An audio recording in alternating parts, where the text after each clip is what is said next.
teh kareueut, jadi kareueut rasa. Ieu teh wajib.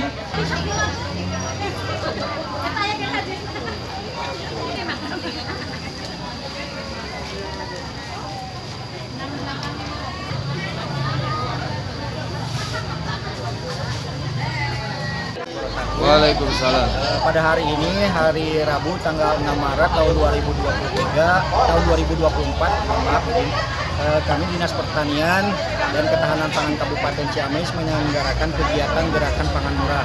Kegiatan ini kita bekerja sama dengan Bappenas dan DKPP Provinsi Jawa Barat beserta para stakeholder di Kabupaten Ciamis yang bergerak di pelaku usaha khususnya komoditas pangan.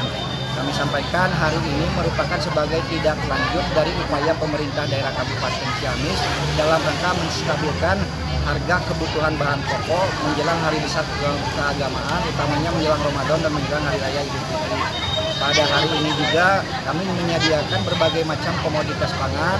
Untuk beras SPHP kita bekerja sama dengan Perumda Galuh Perdana Kabupaten Ciamis. Kita sediakan 4 ton beras SPHP dengan kualitas medium dengan harga 14.000 dengan harga 10.900 per kilogram, kemasan 50 kg dengan harga 54.500. Selain itu kita sediakan juga beras lokal dari wilayah kawasan Cepat Kumpul Kecamatan Pamarican. Kita sampaikan kepada masyarakat untuk beras lokal ini memang terbatas karena belum memasuki masa panen untuk wilayah Kabupaten Ciamis. Dengan harga itu 70.000 kg dengan harga satuannya itu Rp14.000 per kilogram. Mudah-mudahan kegiatan-kegiatan seperti ini bisa membantu masyarakat Kabupaten Ciamis untuk memenuhi kebutuhan bahan pangan pokoknya menjelang Hari Raya Besar Keagamaan. Ada kendala Pak?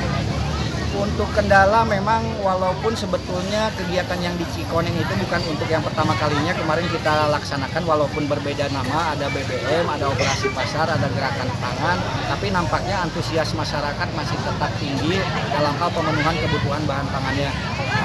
Kita berencana mungkin ke depannya semakin intens untuk melaksanakan kegiatan-kegiatan yang sama, bekerja sama dengan stakeholder terkait. Penyebab utamanya sendiri ini beras mahal ini apa sih?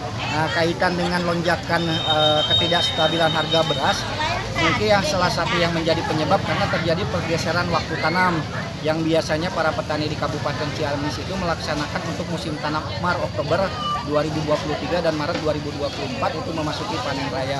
Tapi karena pada akhir tahun kemarin itu terjadi musim kemarau yang cukup mengganggu para petani untuk mengolah lahannya, terjadi pergeseran waktu tanam dan panennya itu diprediksi memang untuk bulan Maret dan April 2024.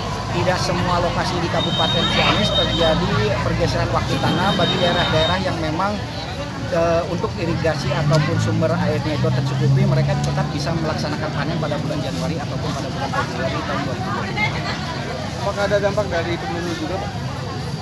Dampak dari pemilu tetap ada, karena memang secara tidak langsung itu pemenuhan untuk kebutuhan konsumsi masyarakat itu meningkat. Targetnya apa Pak? Ya? Targetnya ini untuk di gerakan pangan murah ini apa targetnya? Target kita tetap bisa memenuhi kebutuhan warga masyarakat Kabupaten Ciamis untuk memenuhi kebutuhan pangannya menjelang hari besar keagamaan, utamanya menjelang bulan Ramadan dan Hari Raya Idul Fitri tahun 2024. Mencukupi nggak Pak untuk dengan personal itu mencukupi nggak sebenarnya? Kalau kita berbicara cukup dan tidak, nampaknya tidak cukup karena tadi kita laksanakan itu sebetulnya jadwalnya jam 8 WIB, kita laksanakan tadi mulai jam setengah 7, 6.30. Dan nampaknya masyarakat berduyun-duyun datang ke Kecamatan Cikoneng untuk membeli komoditas pangan dengan harga lebih murah dari harga di pasar-pasar di tradisional. Yang paling banyak dicari beras ya? Tetap beras ya. Walaupun sebetulnya untuk beras sendiri itu di pasar tradisional Ciamis yang dikelola oleh pemerintah daerah itu ada penurunan signifikan di angka 500 sampai dengan angka Rp800 per kilogram. Tapi antusias masyarakat terhadap beras murah itu tetap masih tinggi. Ada upaya nggak Pak untuk misalnya pedagang beras yang nakal dengan cara mencampur dan menjualnya dengan harga tinggi Pak? Itu seperti apa tindakan dari pemerintah sendiri? Nah, kita selaku Dinas Pertanian memang salah satu tugasnya untuk pemantauan terkait dengan penyaluran beras baik itu lokal ataupun beras SPHP yang merupakan program pemerintah. Hampir setiap hari kita melaksanakan pemantauan kepada para mitra pengecer yang sudah menyerap penyaluran beras SPHP. Memang berdasarkan kondisi di lapangan, kita melihat kondisi di lapangan sendiri, untuk harga penjualan tertinggi itu tidak melebihi dari angka 10.900 per kilogram.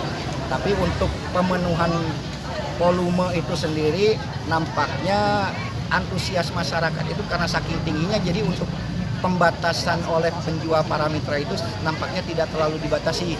Kadang-kadang ada yang memang membutuhkan untuk kebutuhan pabrik, dia beli 5 sampai dengan 10 kemasan. Mungkin itu yang menyebabkan beras SPHP yang disalurkan oleh mitra, distributor ataupun para pengecer itu menjadi cepat habis di lapangan gitu, khususnya di Kabupaten Ciamis. Karena untuk pada saat itu sudah ada di mitra, walaupun sudah dibatasi, tapi karena masyarakat datang, ada yang beli 5 kantong, ada yang beli 6 kantong, jadi untuk volume yang setiap minggu 1 ton itu nampaknya hanya cukup untuk pemenuhan selama 1 sampai dengan 2 hari. Di kegiatan hari ini ada pembatasan masyarakat membeli Ya, beras, betul. minyak, tepung, dan lain-lain. Kalau untuk komoditas pangan lainnya tidak kita batasi, masyarakat silakan membeli itu maksimal 3 kemasan untuk minyak dan telur. Tapi untuk khususnya untuk beras kita batasi hanya 1 orang konsumen berhak membeli 1 kantong kemasan dengan kemasan berat 5 kg. Terima kasih. Disebutkan nama dan jabatan. Nama Dadan Suhendar, Kepala Bidang Ketahanan Pangan, Dinas Pertanian dan Ketahanan Pangan Kabupaten Ciamis. Siap. Siap.